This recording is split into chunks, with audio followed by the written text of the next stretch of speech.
प्रदीप मिश्रा जी ने विवाह की चर्चा की है, श्री राधा रानी के विवाह की चर्चा की, ससुर ननद की चर्चा की। इस बात से आप लोग इतना उद्वेलित हो गए कि आपने एक फतवा जारी कर दिया। इस शर्म की बात है, सनातनियों के लिए शर्म की बात है। ये कोई ऐसा विषय नहीं है जिस पर इतना तमाशा खड़ा करना चाहिए था, क्योंकि जो बात कही है प्रदीप मिश्रा जी ने वो भी शास्त्र सम्मत ही है। चलिए हम इस विषय पर बात करते हैं। जय श्री राम, राधे राधे, जय श्री कृष्ण। अभी पिछले कुछ दिनों से जो विवाद हुआ है श्री राधा रानी को लेकर के, सीहोर के एक प्रदीप मिश्रा जी हैं, बड़े वक्ता हैं, उन्होंने राधा रानी के विवाह के संबंध में चर्चा की और उसके कारण से एक विवाद को जन्म दे दिया गया। उन्होंने ऐसी कोई चर्चा नहीं की जिससे विवाद खड़ा हो, लेकिन कुछ लोगों ने एक विशेष क्लिप को लेकर के और प्रसारित करना शुरू किया और धीरे धीरे उस बात ने एक विवाद का स्वरूप ले लिया। जैसा कि मैं सुन रहा था, प्रेमानंद जी ने ये कहा कि मुझे लोगों ने क्लिप दिखाया जो ठीक नहीं लगा, और फिर उसके बाद उन्होंने प्रदीप मिश्रा जी को अनर्गल बातें करना शुरू कर दिया। और उसके बाद जो घटनाक्रम हुआ कि महापंचायत तक ब्रजवासियों ने कर ली। अच्छी बात है, आप चेतना शून्य नहीं है, इस बात को जान करके मुझे बड़ी प्रसन्नता हुई। लेकिन एक बात बहुत विचार करने की है, बहुत सोचने की है कि प्रदीप मिश्रा जी ने अगर कुछ कहा है तो ऐसी बात तो कही नहीं जो शास्त्र विरुद्ध हो। और जिस तरह से ब्रजवासियों ने एक बखेड़ा खड़ा किया, तमाशा खड़ा किया, महापंचायत बुलाई, रोक लगाई, तो क्या ब्रजवासियों की बात क्या कहें। ठीक है, ब्रजवासी हैं, भगवान का ही स्वरूप हम सब मानते हैं, लेकिन क्या ब्रज क्षेत्र किसी की बपौती है कि आपने महापंचायत करी और आपने एक इस बात के आधार पर कि प्रदीप मिश्रा जी ने विवाह की चर्चा की है, श्री राधा रानी के विवाह की चर्चा की, ससुर ननद की चर्चा की। इस बात से आप लोग इतना उद्वेलित हो गए कि आपने एक फतवा जारी कर दिया। इस शर्म की बात है, सनातनियों के लिए शर्म की बात है। ये कोई ऐसा विषय नहीं है जिस पर इतना तमाशा खड़ा करना चाहिए था, क्योंकि जो बात कही है प्रदीप मिश्रा जी ने वो भी शास्त्र सम्मत ही है। चलिए हम इस विषय पर बात करते हैं। आपको महापंचायत करनी थी, अगर आप ये मानते हैं श्री राधा रानी का विवाह पारलौकिक रूप से, अलौकिक रूप से ब्रह्मा जी ने भांडेर वन में कराया। ब्रह्म वैवर्त पुराण में इसका वर्णन है, जिसको रासलीला के माध्यम से समस्त ब्रजवासी इस बात को मानते हैं। लेकिन और भी कथाएं हम लोगों ने भी कथाएं सुनी हैं, हम लोग भी बताते हैं कथाओं में। अयन को भगवान का ही अंश माना जाता है, भगवान की छाया मानी जाती है, ये भी शास्त्रों में है। आप एक एक करके सुनिएगा और ब्रजवासियों तक भी ये बात पहुँचेगी, वो भी ध्यान से सुने इस बात को। अयन गोप को भगवान का ही छाया मात्र माना जाता है। और कथाएं और भी आती हैं, मैं उन सारी कथाओं को बताऊंगा, उन सब की चर्चा करूंगा, जिसके आधार पर आप लोग निर्णय करेंगे। इस सब का निर्णय समस्त जनता का, केवल राधा रानी पर केवल ब्रजवासियों का अधिकार है क्या? राधा रानी तो सर्वत्र व्याप्त है। गोलोक में वास करने वाली राधा रानी ने चरित्र किए हैं, उन्हीं चरित्रों में एक ये भी चरित्र आता है। भगवान कृष्ण का विवाह भांडेर वन में हुआ, इसमें किसी को आपत्ति नहीं, किसी को कोई समस्या नहीं। लेकिन अयन के साथ विवाह की चर्चा भी आई है। अगर आपको महापंचायत करनी थी तो सबसे पहले 84 कोस परिक्रमा में आने वाले उन स्थानों को तोड़ देना था, खंडित कर देना था, उन स्थानों को हटा देना था जहाँ पर राधा रानी की सास, ननद और पति के रूप में अयन, जटिला और कुटिला का मंदिर स्थापित है। जावट गांव में, गोवर्धन तहसील में ही आता है, 84 कोस परिक्रमा में आता है। लोग जाते हैं, दर्शन करते हैं, वहाँ पर ये कथाएं बताई जाती हैं। एक छोटी सी कथा आती है, जो लोग नहीं जानते इस विषय पर उनको मैं बताने का प्रयास कर रहा हूँ। यद्यपि मैं ये नहीं कहता हूँ कि मैं कोई बहुत बड़ा विद्वान व्यक्ति हूँ, लेकिन जैसी कथाएं हम सब ने संतों के मुख से सुनी हैं, उन कथाओं के आधार पर अयन भी एक जगह कथा आती है कि अयन ने भगवान विष्णु की तपस्या की, प्रसन्न किया, वरदान मांगने के लिए कहा। तो वरदान क्या मांगा? बोले लक्ष्मी जी से विवाह करनी है। भगवान को गुस्सा तो आया, लेकिन अब भक्त ने वरदान मांगा है तो देना पड़ेगा। बोले ठीक है। और गोलोक में वास करने वाली राधा जी की कनिष्ठिका से लक्ष्मी जी की उत्पत्ति मानी गई है, शास्त्रों में ये भी वर्णित है। और उन्हीं लक्ष्मी के रूप में अयन का विवाह भी दिखाया गया है, शास्त्रों में बताया गया है। भगवान की योग माया का प्रभाव ऐसा कि अयन और श्री राधा रानी के बीच में कोई पति और पत्नी का व्यवहार नहीं हुआ है, लेकिन राधा रानी की कृपा से उनको सम्मान तो प्राप्त हुआ और मंदिर बना हुआ है जावट गांव में। लोग जाकर के दर्शन करते हैं। ये भी कथा आती है, कैसे आप झुठला सकते हो कि बात गलत कही है। लौकिक और पारलौकिक विषय अलग होते हैं। व्यावहारिक अगर शब्दों में कहें, लौकिक शब्दों में कहें, लौकिक रूप से अगर देखा जाए तो कहीं पर भी श्री राधा रानी के विवाह की चर्चा भगवान की 16,108 पट रानियों में कहीं पर भी श्री राधा रानी का नाम नहीं आता है, नहीं आता है, नहीं आता है। अगर आता तो भागवत जी में सुखदेव जी ने वर्णन किया होता। अगर सुखदेव जी ने नहीं किया तो आप भागवत जी को जुटला दीजिए। भाई ब्रह्मवैवर्त पुराण में आता है गोलोक में वास करने वाली श्री राधा रानी का, तो आप लोग करते, सब लोग करते, हम लोग मानते। लेकिन इसका मतलब ये थोड़ी है कि अगर किसी ने उस अन्य पुराणों की बात कह दी तो आप उस पर आजीवन इस तरह की प्रतिबंध लगा देंगे। मैं जहां तक समझता हूं केवल और केवल अहंकार का विषय हुआ है यहाँ पर, केवल अहंकार का विषय, क्योंकि सीहोर कोई ऐसी धार्मिक जगह तो है नहीं।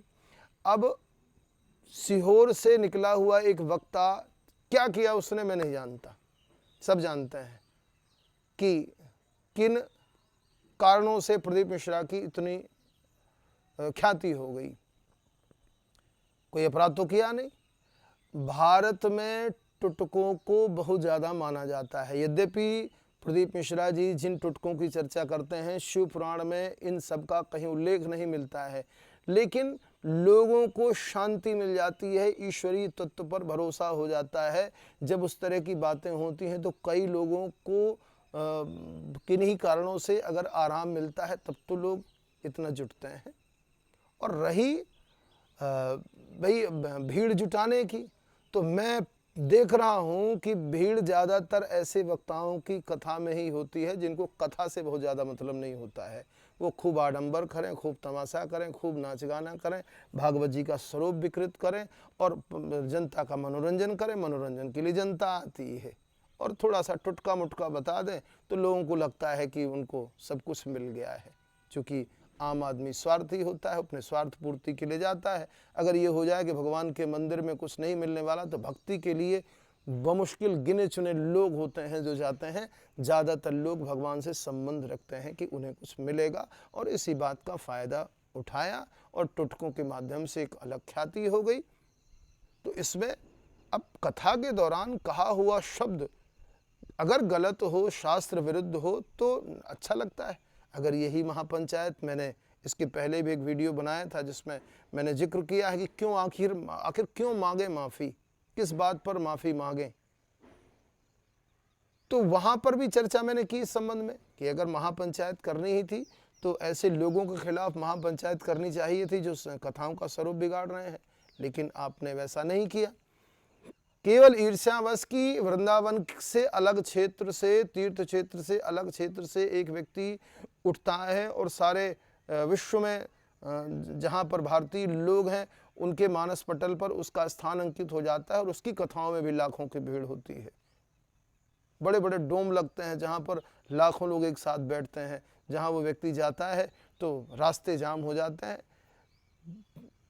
वृंदावन के लोगों को मात्र ही तकलीफ है, नहीं तो ऐसा नहीं है कि वो क्या 84 कोस परिक्रमा में रावल गांव की चर्चा आती है जहाँ पर श्री राधा रानी का जन्म हुआ, तो क्या ब्रजवासी नहीं जानते? क्या जावट गांव की कथा को नहीं जानते?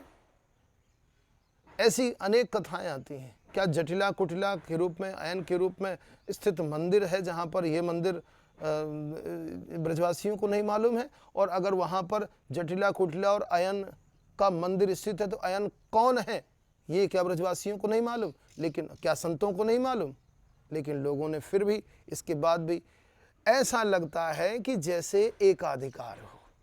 परम पूज्य प्रेमानंद जी ने जिस तरह से जिस भाषा का इस्तेमाल किया, अब चूंकि कहीं संत अपराध न हो जाए, क्योंकि संत जिस तरह से ब्रजवासियों से शास्त्रार्थ करना चाहिए, किस बात का शास्त्रार्थ करें ब्रजवासियों से?